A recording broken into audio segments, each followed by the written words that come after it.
Binanggit nyo kanina, PNOC, 50 years na, di ba? Pwede namang Yes. sila ang mag-take over dito sa oil exploration Yeah. na ito.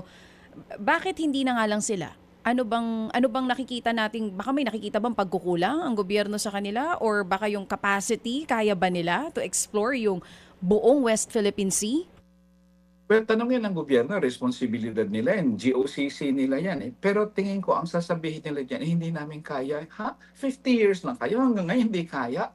One of the most important industries dapat na ating tinutukan mula noon pa. Sabi niyo nga, Mas Elcha, dati na yung mataas na presyo ng langis eh. Ba't hindi naman natin sinolve, di ba?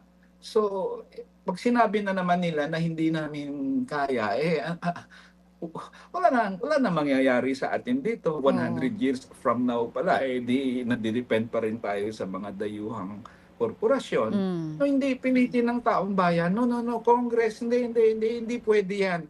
Sabi, ayun ang problema ko. And I made a privilege speech ni Hani Ho. Wala man lang response sa mga kasama ko sa Kongreso. Na oo nga, no, ang budget natin dapat itutok natin sa mga PNOCEC, di ba? Dapat kilatisin natin yung mga special contracts na to, yung mga service contracts na to, di ba? Yung mga agreements na to. Kasi sa, nakita ko sa agreement doon sa Malampaya, pati pala bakasyon ng mga empleyado nila, binabayaran natin. Pati legal, ha? Ibig sabihin, pag sinampaan natin sila ng kaso sa korte, pati ang sahod sa abogado nila, tayo po magbabayad. Parang nagsahod tayo ng abogado para labanan tayo. Anong klaseng service agreement? Nananawagan nga ako noon, i-prosecute yung mga DOE at PNOC dyan.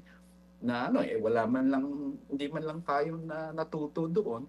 So hanggang ngayon, paulit-ulit pa rin yung dependency natin sa foreign corporations instead of ourselves, na Oo. kung saan at least controlled natin. Oo. Yung PNOC na binabanggit nyo, nung time po na kayo ay nasa Kongreso pa, kamusta ba yung budget na ibinibigay sa kanila? Kasi baka kaya rin sila hindi makapag-explore on their own, hindi rin sapat. Tama yung sinasabi ni Mase dito eh.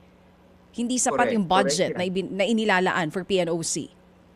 Correct yan. Oo. Ang income kasi nila dapat gamitin din nila kung may income sila. Paano ka magkaka-income? Sana kung yung ginawa, halimbawa, balikan ko si Malampaya kasi yun ang experience natin. Kung Mm. balikan mo si Malampaya, 45% Shell, 45% Chevron or Chevron. Caltex, Oo. tapos 10% tayo. 10% sa Hindi atin. ka talaga magkaka-income yan, di Oo. ba? Oo.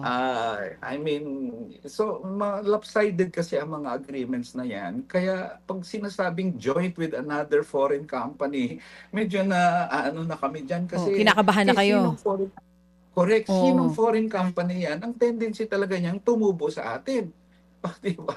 So, at hirap tayo palagi pag ganun na Mm. system. So, it's about time na kung long-term solution yan, this time Mm. around, i-insist sa gobyerno, sa Kongreso, na yung self-reliance natin sa oil industry, gawin na natin. Lalo na, nakita natin ngayon, grabing pagtaas ng presyo ng langis Oo. dahil sa, sinasabi ng oil companies, yung increase ng oil price doon sa abroad. Mga kapatid, para sa iba pang mga balita at impormasyon, sundan niyo po kami sa X, Instagram, Facebook at syempre sa TikTok, True Network PH. Mag-subscribe din po kayo sa aming YouTube channel, True Network. May website din po tayo, truenetwork.ph, at pwede nyo rin po kaming mapanood sa Channel 19 ng aming True FM TV. Lagi pa rin makinig sa radyo dito po sa 105.9 True FM dahil dito, laging true sa'yo, kapatid. Dito tayo sa totoo, tunay at tapat.